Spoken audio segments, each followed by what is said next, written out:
This is lesson 21. We'll be covering methadone, opioid dependence, a little bit about naloxone, and methamphetamine controls. And this will be covering the material in pages 105 through 109 in your book.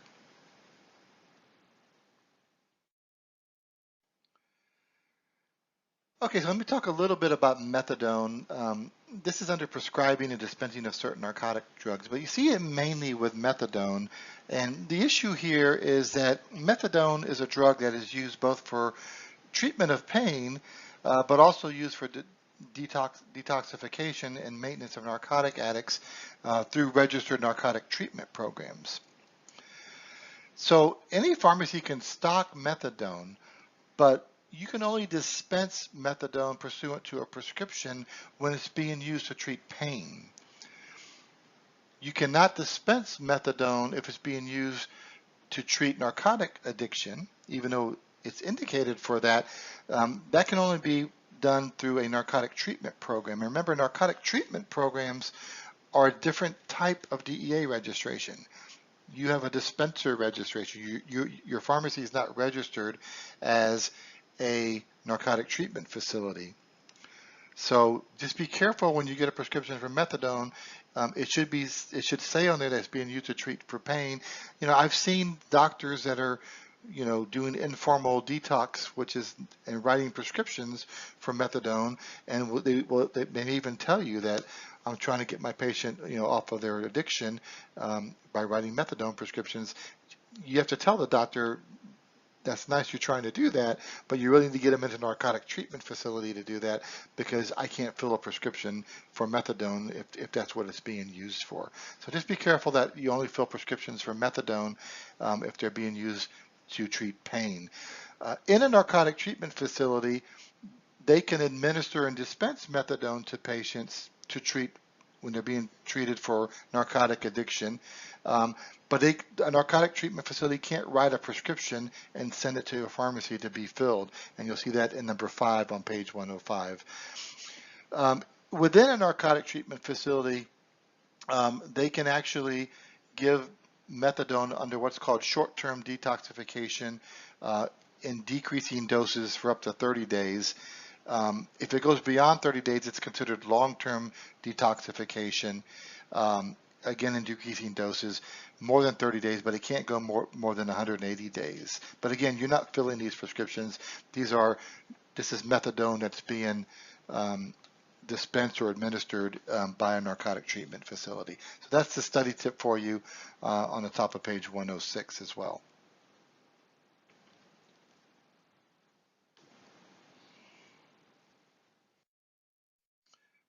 Now, when can you dispense a controlled substance to treat opioid addiction? There's one instance where you can do that, and this is called medication-assisted treatment, MAT. You may have heard that term before. And this is specially trained and specially designated practitioners who are able to write prescriptions to treat opioid addiction in their office.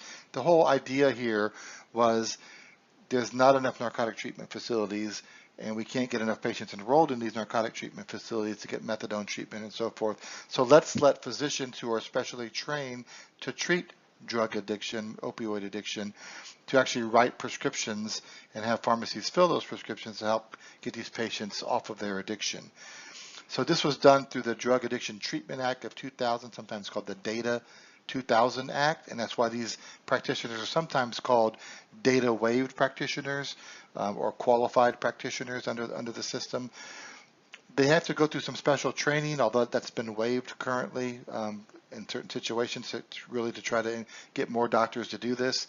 But if they get a data waiver or they become a qualified practitioner, they get an X code. So the DEA number has an X number in it.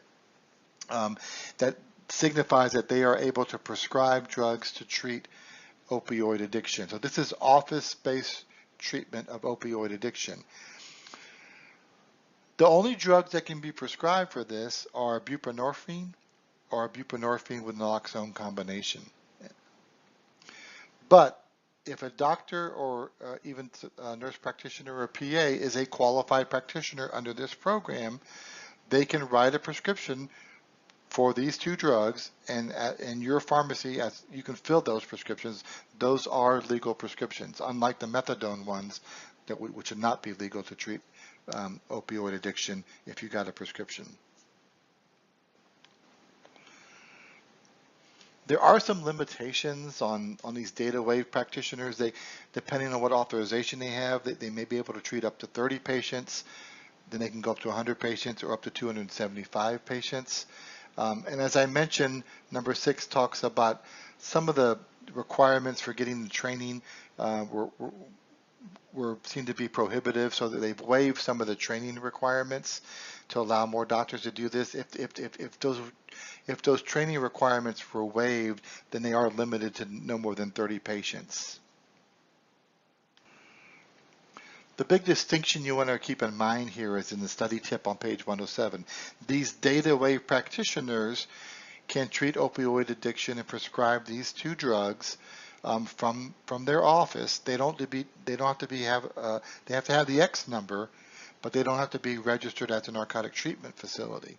But likewise, a practitioner who works in a narcotic treatment center, while they can dispense methadone and do other treatments for patients that are patients of the narcotic treatment facility, they can't necessarily write for these two drugs unless they're also a data wave practitioner. So they're two separate and distinct pathways to treating opioid addiction, so make sure you keep those two separate in your mind as you're studying this.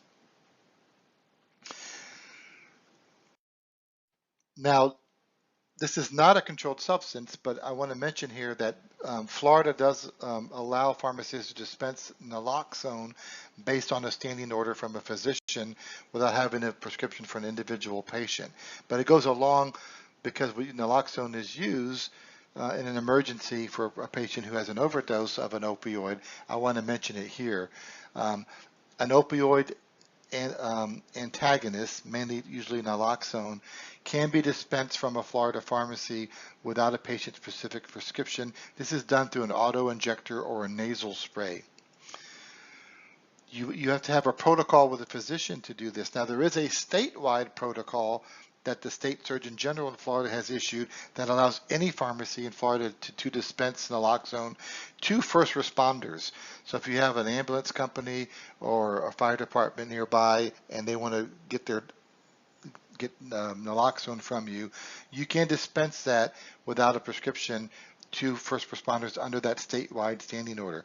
However, if you want to dispense naloxone to a family member of a patient who may have an opioid addiction, or to a patient themselves who has an opioid addiction, you would need a standing order from a physician to do that without a prescription. So this is an exception to the general rule that you can't dispense a prescription unless it's written for a particular patient. Here's an exception where you have these standing orders that allow you, because you don't know who the patient's going to be, because you might give it to a first responder or to a family member or a friend or someone, but they needed an emergency to help save that person's life, so it kind of makes sense. Okay, turning over to page 108, let's talk about methamphetamine controls. So we talked about those list chemicals, and I mentioned that some of the list chemicals are actually over-the-counter products, and this mainly applies now to pseudoephedrine products, because as I mentioned, it really, although the law applies to ephedrine and phenylpropanolamine, those products have been taken off the market by FDA for other reasons. So these are the pseudoephedrine controls that require pharmacies to keep any product or in pseudoephedrine single entity products, as well as combination products like Allegra D or something like that, behind the counter to prevent people from buying too much of this stuff. And it's got retail sales limits. So there's display restrictions. They got to kept behind the counter. And there are sales limits. You need to know what the retail sales limits are for these products, even though the computer system at your cash register probably tracks this. There's an online system that tracks this. For the MPJE purposes, they're going to get into the specific limitations and the quantity limits. So make sure you know the quantity limits. Now, the quantity limits are listed in the law, in the DEA Pharmacist Manual, as limits of the base product. And hopefully they would only ask you what it is based on the base product, because I don't know how to do these calculations, but the amount of product, the amount of the base product will change depending on the salt form of the pseudoephedrine. So you could have pseudoephedrine sulfate or pseudoephedrine hydrochloride. But so I did find a calculation for you for pseudoephedrine hydrochloride, what that limitation is for the 3.6 grams per day, which is a daily limit of base product. And it comes out to 146 of the 30 milligram tablets, 73 of the 60 milligram tablets, and only 36 of the 120 milligram tablets. Hopefully they wouldn't ask you that kind of detail, but just in case, I wanted to include that. What you need to know are what the daily limits are. And the daily limit is 3.6 grams of base product per day, and 9 grams per 30 days. So you can actually, a patient can get, a little bit every day, but they can't exceed 9 grams in any 30-day period. Now here's something that is not in the book, but I just learned about recently, because this came out in the 2022 DEA policy, DEA Pharmacist Manual. It's one of the few updates they made from 2020 to 2022. And this is kind of causing a lot of issues within the practice of pharmacy, because I never understood it this way myself. But DEA said that these limitations on the sale of these pseudoephedrine products apply to prescriptions as well. Now, I would think that it only applied to the OTC versions of these products. That, in other words, if a physician prescribed Sudafed or Allegra D or something like that in a greater quantity, that these restrictions would not apply because you got an actual prescription for it.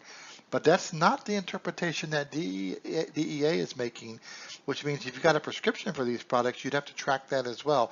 I'm not sure how that's going to work, because the systems to track this are not usually within the pharmacy computer system. They're within the cash register system. When people go to buy this, you have to give your driver's license number, and it tracks it that way. So stay tuned for that. I don't think you'll get a question on that, because it was a relatively new proclamation by the DEA, and there may be some pushback on that. But I wanted to mention it because I did notice that recently when I was doing my updates. So in addition to the retail sales limits, there are also packaging restrictions. These things have to be in blister packages or unit dose packaging, and there are a number of record keeping requirements. Now the DEA allows either electronic or written logbook for patients that are buying these products from behind the counter from you. However, Florida law requires you to use the electronic record keeping system, so the written rules don't apply in Florida. But there are ID requirements. You got to show your driver's license when you buy these products. I know myself, I take Allegra D, and I always got to show my driver's license and run it through the system when I buy these particular products. There are also training requirements. You got to train your employees on these requirements, and there are also some limitations that apply to mail orders of these products, and also mobile retail vendors, which are sales in flea markets and things like that. You can read those on page 109. The other thing with these pseudoephedrine products, as I mentioned, Florida requires you to use the Florida Department of Law Enforcement has their own electronic record keeping system to track the amount sold over a 30-day period. Florida law also limits the purchase of these products to patients who are 18 years of age or older. That's not in the federal law on this, but it is a Florida law, so that's something they could ask you on the MPJE. Okay, and with that, we are finished with lesson 21, and we'll pick up with the last lesson in the controlled substance section of the book, and that is lesson 22 on the Florida Prescription Drug Monitoring Program in the next lesson.